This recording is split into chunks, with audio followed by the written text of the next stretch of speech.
This is Good News at Noon with Mr. Dick Baumbach. And how are you, Mr. Baumbach? I am doing great, and I've got some, you know what I've got for you. Good news. That's correct. Let's start right off. Last week you told us, it gave us a little teaser about something that happened with two girls out in Oregon.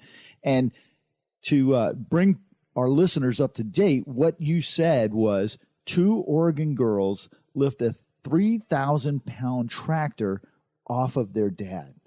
Yep, this happened in Lebanon, Oregon, and this man was pinned underneath his tractor. The two daughters, 14-year-old and 16-year-old, lifted the machine up, and they basically saved his life. Wow. Last night on I think it was 60 minutes, last week on 60 Minutes. It wasn't last night, it was last week. And they talked about this RV that caught on fire on the highway.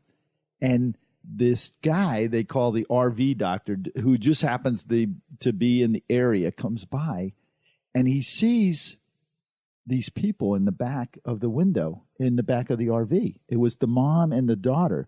The father had gotten out, or the husband had gotten out, and he was running around trying to put out the fire, and the whole thing is like engulfed. Wow. And the RV guy, the RV doctor, stops in the middle of the road. He jumps out, runs towards this fire, and gets these two people out. It's not lifting 3,000 pounds, but boy, I'll tell you, I wouldn't want to be by a fire like that. No, well, see, but again, that's people helping people. Now, in this case, the ladies' names, by the way, so that we'll always know them, are Haley and Hannah Smith, and their dad's name, by the way, was Jeff. Now, what happened? Does it say what happened, how he got pinned under the tractor?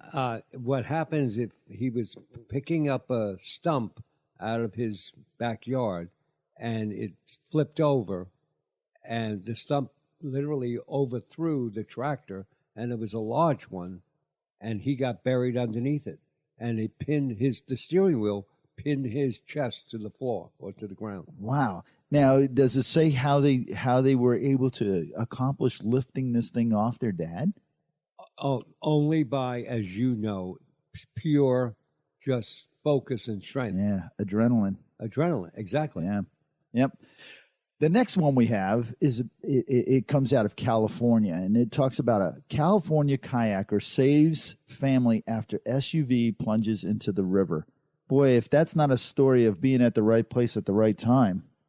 Yeah, and again, it was parents and three kids in the SUV. They lost control, hit a tree and a boulder, ended up in the middle of the American River near Sacramento. And Mark Diavortori happened to be kayaking. He went over, he gets every one of them out, and everybody says, "Mark, how could you do this?" And he said, "Oh, just at the right place, the right time." Yeah, it sure was. So, I mean, did these people know how to swim? Were they hurt? Well, the three kids did not. They were so young, they didn't know how to unbuckle their seatbelts. Mark unbuckled all the seatbelts and took each one of them out. Wow. Now, were they underwater, or was it partially immersed, or how was it? They were underwater. In fact, the driver, the dad, he was upside down. Holy smokes. And he got all of them out. And Mark says, "Oh, it's just good luck." Wow. It makes it sound like it's just another day at the office for him. Yeah. Yeah. The next one we have talks about, I guess, a cab driver. And it says, sometimes riders find a cabbie worth praising. I don't know. I've been in a lot of cabs. And they're nice people, but I don't know if they're worth the praise for being a cabbie.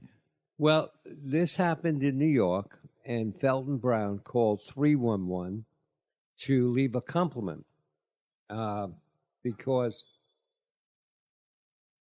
he got help for dating advice when he was having a conversation with the cab driver about how to propose to the young lady. And so he wrote a thing and he called up 311 and said, "I just told him how beautiful this girl was, and he was like, "Look, that's fine.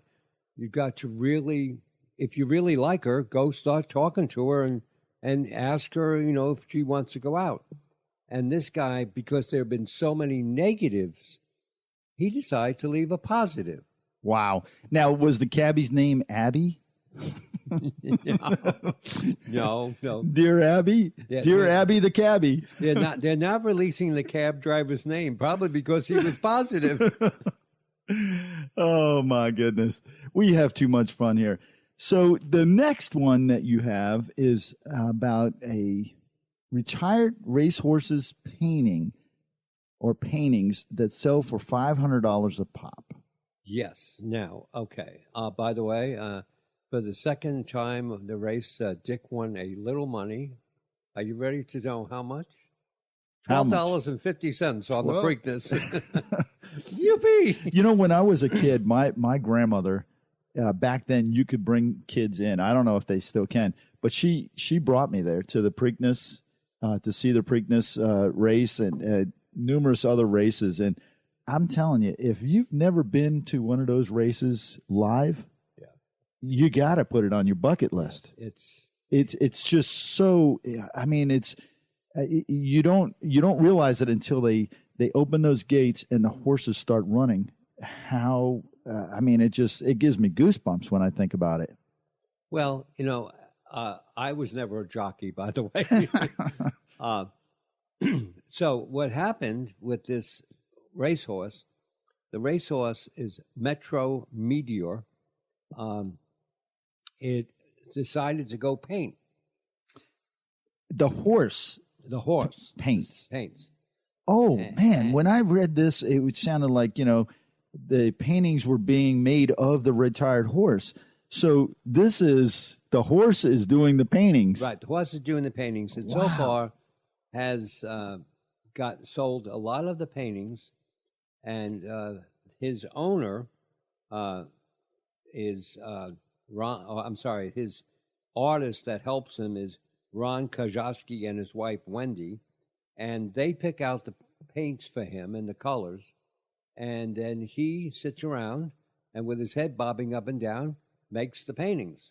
Now, are they horse whisperers? They sell for $20 up to $500, but some of them have bought $20,000 in 1 month. $20,000. Now, do the owners do anything with this money? Does it go to charity, or is it paying for the retirement home? Half it goes to pay his medical bills, and the other half goes for a racehorse adoption program. Wow. Now, how could they have found out that this horse paints? I no idea. The horse isn't Mr. Ed, was it? No. The horse. Apparently, what happened is the horse was standing in his area and saw somebody painting, and hit his head and started painting. Wow, that's just an amazing story. And all of today's stories were amazing. And it's all about the good news, Mr. Baumbach. It's all about the good news. We try. And that has been Good News at Noon with Mr. Baumbach.